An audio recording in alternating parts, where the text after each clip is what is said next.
Bueno, muy buenas tardes, bienvenidos a este comentario para la liturgia de la palabra para este día, con la bendición del Señor para ustedes y cada una de sus familias.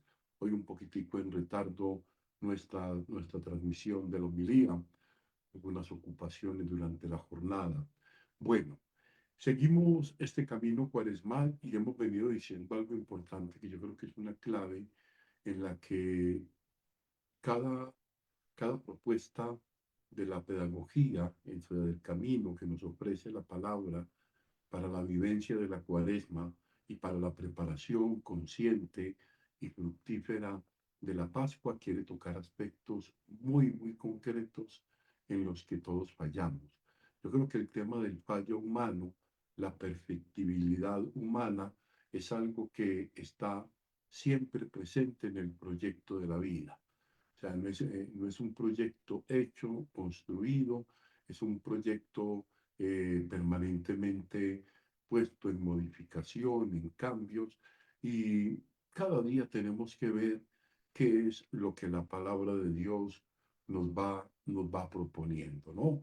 Los textos de hoy, el libro de Segunda de Reyes y el libro del evangelista Lucas, nos presentan dos episodios entrelazados por un hilo común. La dureza de corazón del hombre frente a la acción de Dios y la universalidad de la misericordia del Señor. Estos dos aspectos. Por un lado, fíjense ustedes, la dureza del corazón, esa actitud rígida, esa actitud enclaustrada, esa actitud ensimismada y muchas veces intoxicada desde dentro del corazón nuestro y la universalidad de la misericordia de Dios, el Dios que actúa en los escenarios que menos nos imaginamos. En el segundo libro de los Reyes vemos la historia de Naamán, un general poderoso sirio, eh, pero con un mal que lo aqueja, que lo avergüenza y que lo aísla, como es la lepra, y que aprende, y esto es bien importante, que aprende a confiar en Dios a través del profeta Eliseo y que no le va a ser para nada fácil. Lean la lectura, ver un poco cómo se enoja incluso Naamán cuando el profeta lo manda a lavarse al río Jordán 7 veces, algo tan sencillo, pero se siente totalmente vulnerado en su prestigio, en su, en su representatividad de poder por ser un ministro y sobre todo un general del ejército, ¿no? Esto es muy importante. En el evangelista Lucas, Jesús recuerda esta misma historia para mostrar cómo los profetas no son aceptados en su propia tierra. Yo creo que esto es bien interesante. Jesús mira con la incapacidad de ver y de reconocer en lo propio, en el cercano, su importancia, su validez, su aporte, ¿no? Este mensaje pues provoca ira a los compatriotas que intentan matarlo, intentan despeñarlo por un barranco. La enseñanza es clara. La fe verdadera, esa fe que verdaderamente tiene raíces, esa fe requiere humildad y apertura a Dios, aunque se manifieste de maneras inesperadas. Esto es una cosa que vamos a desarrollar a continuación. Una fe, una intervención de Dios que se manifiesta en modos inesperados. Reflexionemos sobre esto con la ayuda de los padres de la Iglesia y del magisterio para que saquemos como unas 5 enseñanzas para nosotros. Primero, eh, la soberbia como un obstáculo para la gracia, o sea, cuando estamos en el punto de la soberbia, el creernos los mejores, el creernos y pasar por encima de los demás, esa soberbia es un verdadero obstáculo para que la gracia de Dios obre en nuestra vida, en nuestro corazón.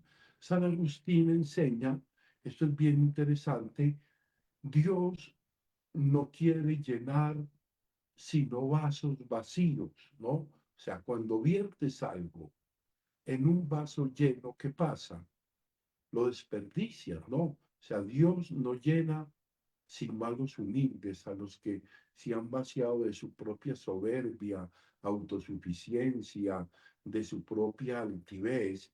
Lo recuerden en el Sermón 69, o sea, Naamán casi pierde esa oportunidad de ser sanado por su orgullo, ¿no?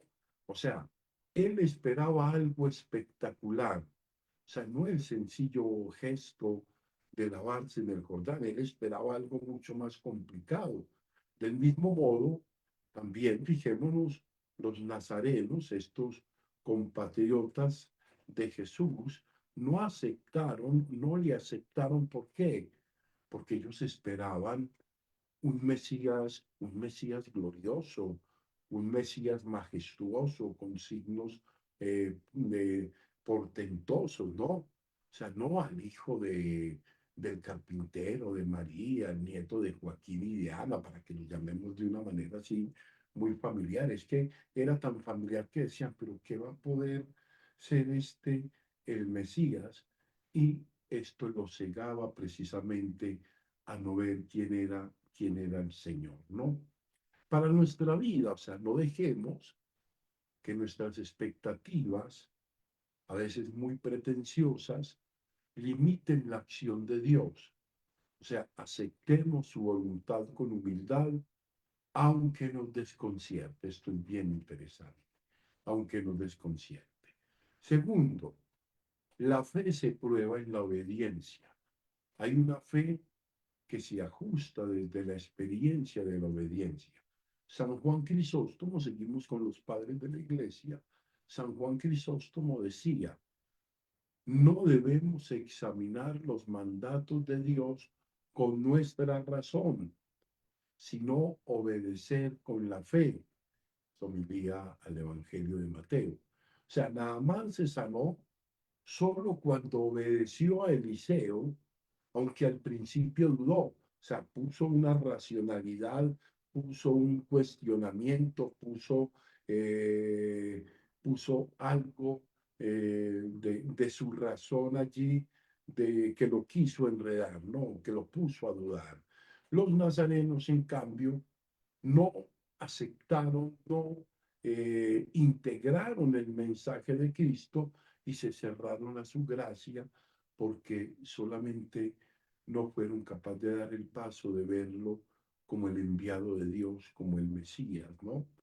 Ahora, para nuestra vida, o sea, cuando Dios nos pide algo que no lo entendemos, obedezcamos con fe. O sea, yo no sé, Señor, qué es esto, pero yo te voy a obedecer porque sé que cada que lo hago suceden cosas extraordinarias. No así cuando yo hago lo que a mí me parece, ¿no? O sea, la obediencia, en este caso, y quizás nos invita a considerar eso, la obediencia nos abre la puerta a los milagros. Ahora bien, la tercera enseñanza, la universalidad de la salvación. O sea, es una propuesta salvífica no para un gueto, no para un grupo en específico, es abierta, es universal. O sea, los nazarenos se enfurecen con Jesús porque Jesús elogia, fíjense, Jesús elogia a los extranjeros, o sea, la viuda de Sarepta y Naamán. San Cirilo de Jerusalén, otro padre de la iglesia, afirma que Cristo vino no solo para los judíos, sino para la salvación del mundo. Es las catequesis, en la catequesis 1733. O sea, Dios, esto quiere decir, Dios no tiene favoritos, sino que su gracia, o más bien da su gracia a quienes le obedecen en la fe. Para nuestra vida, o sea, no creamos que la fe, esto es bien importante, que la fe nos hace exclusivos. O sea, Dios quiere salvarnos a todos, pero no, no dentro de una fe adherida superficialmente, adherida externamente con un cumplimiento y no con una adhesión de profunda convicción. Esforcémonos por llevar este mensaje a quienes aún pues, no lo conocen, ¿no? Yo creo que esto es importante. Una cuarta enseñanza, Dios actúa, y esto es bien importante entenderlo, como para que no nos embolatemos y tengamos unas expectativas a veces desfasadas. Dios actúa a través de mediaciones sencillas.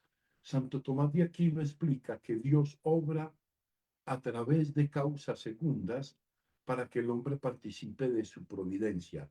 O sea, cómo descubrimos esa presencia de Dios a través, dice Santo Tomás, de esas causas segundas, a veces muy sencillas, muy básicas, como lo dice en la Suma Teológica, una cuestión 22.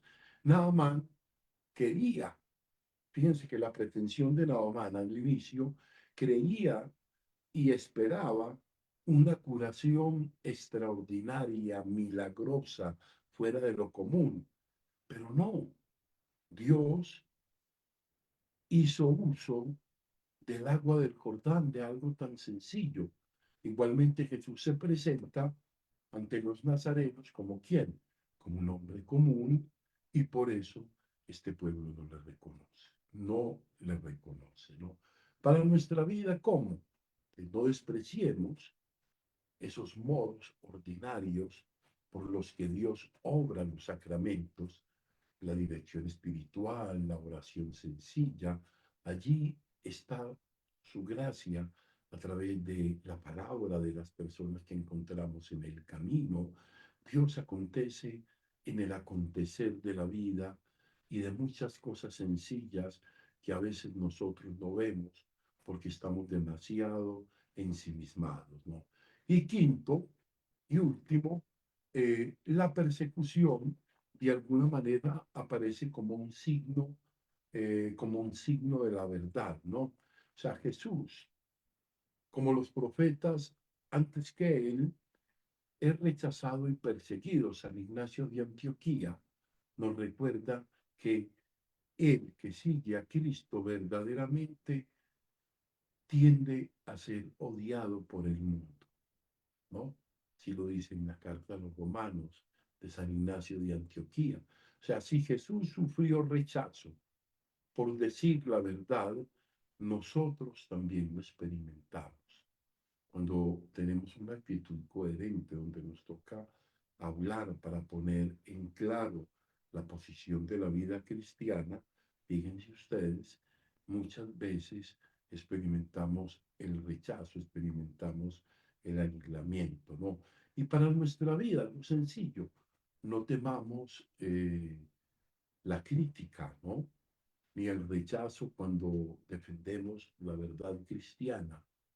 La fidelidad a Cristo tiene un costo, pero, pero en el fondo vale la pena. Podemos concluir entonces. Hoy se nos invita de una manera muy especial a creer en la fe, superando el orgullo, obedeciendo a Dios sin reservas, reconociendo que su gracia no es solamente algo para mí, es para todos, aceptando sus caminos sencillos, los que acontecen en lo ordinario de la vida, perseverando en la verdad, muchas veces a pesar de la oposición, como Naamán, como los pocos en Nazaret que sí creyeron a Cristo con un corazón humilde y abierto. Solo así veremos la gloria, solo así veremos la gloria de Dios. Yo creo que tenemos que abrir nuestro corazón. Dios acontece, Dios sigue sanando, Dios sigue liberando, Dios sigue exhortando. Vamos a pedirle entonces que no permita que cerremos nuestros oídos, nuestra mente y nuestro corazón para saberle descubrir en todo lo que diariamente Él hace presencia en los hermanos, hace presencia en los acontecimientos y a veces en los más sencillos, en los más humildes, en los que a veces tratamos y, mejor dicho, pasan desapercibidos. Gloria al Padre, gloria al Hijo y gloria al Espíritu Santo. Amén.